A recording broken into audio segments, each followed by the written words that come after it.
Hey, it's Global Politics with Jim Martin. Today I wanted to talk about Portugal. They're part of that Super Sunday of elections that just happened this last weekend with Poland, Romania, and Portugal in this case. A little bit of background on Portugal. Portugal was a military dictatorship until 1974-ish. They started to transition to democracy at that point, and as political scientists, we say that Portugal has been a democracy since 1977. So they've been having free and fair elections since that point. Parliamentary system, PR, but broken out into districts, which is a little bit different, one of those facets of institutional approaches that are unique. As far as the country itself, pretty successful economy. About 20 million people live in Portugal. Big industries, cars, as far as manufacturing goes. They do some clothes and some light manufacturing. They also refine petroleum. Tourism is a big deal, of course, and service industries and banking and things like that. Vast majority Catholic country. One of the struggles that Portugal has, its population pyramid is not great. Basically, you have more people over the age of 45 than you do by a fair amount younger people. And what that means is they're rapidly aging to the point where the social structure that holds up the society itself is not really sustainable with the people that they have there. And when that happens, what you end up with is you can no longer sustain your social service networks or services of many kinds, including things like defense, because you simply don't have the tax base to do it. To that end, Portugal has seen this coming for some time and began to liberalize immigration some time back. And you may have seen some of these things like, hey, come to Portugal, you can buy a house for $1. They would love to have more wealthy people come and emigrate to Portugal, and a lot of people have. They've welcomed this immigration uptick, and being part of the EU has also influenced their ability to constrain immigration to some extent. By all accounts, that seems to have been a successful policy approach for them in terms of stabilizing their economy. Their economy is doing great, but there are people who are not pleased. We had this election, which is kind of almost an unforced error sort of thing, in that the Prime Minister, Luis Montenegro, who is the leader of that's like a center-right party called PO. His family had this consulting business, and somehow he was getting paid by this consulting business, which is doing some work for some people to invest in Portugal, things like this.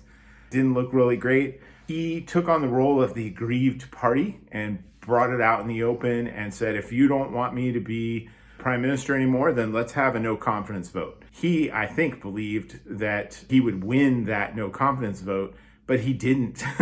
So they had to have new elections. The political situation in Portugal has been difficult for really about the last 7 or 8 years, and they've actually had 3 formal legislative elections in the last 3 years, which is kind of a mess. As you know from watching my other video about electoral systems, PR systems with particular characteristics tend to result in coalition governments of some kind or another, and that is certainly the case in Portugal.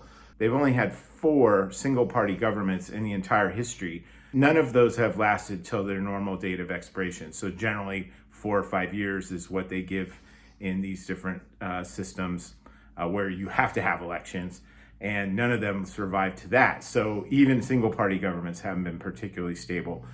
Coalition governments have been the rule, and minority governments, meaning that there's one party who has won more votes than any other party has, but they still don't have more than 50%. So they are able to form a government as a minority government, which is difficult territory in that it's hard to get your agenda passed when you only have like 40% of the seats. But this is what happens in these systems. This is very, very common in Norway. A lot of different countries that use this sort of system face this same challenge, and they seem to get by okay. However, in the last 5 or 6 years, it's become quite problematic. Now, in this particular election, you were facing a challenge from the Socialist Party. You're facing a myriad of small interest-oriented parties. And then you have a party called Chega. In English, it means enough. And it is a far-right, xenophobic, anti-EU, pro-Russian, anti-NATO party. Familiar story, right? We hear this a lot.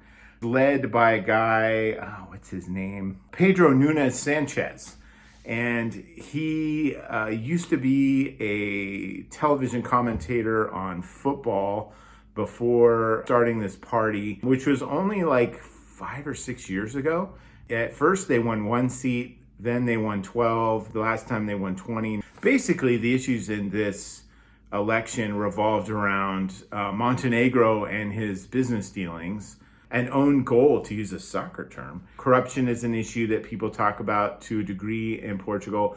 Housing, immigration to an extent. Generally, people are in favor of immigration in Portugal. And some problems with their healthcare system. That's basically the fundamental issues that were carried people through on this. So how did this election turn out? Unexpectedly, in many ways, the PO party, led by the current prime minister, Luis Montenegro, picked up some seats even. I mean, they kind of ran on the principle of, hey, we all have problems, but I'm the stable guy here.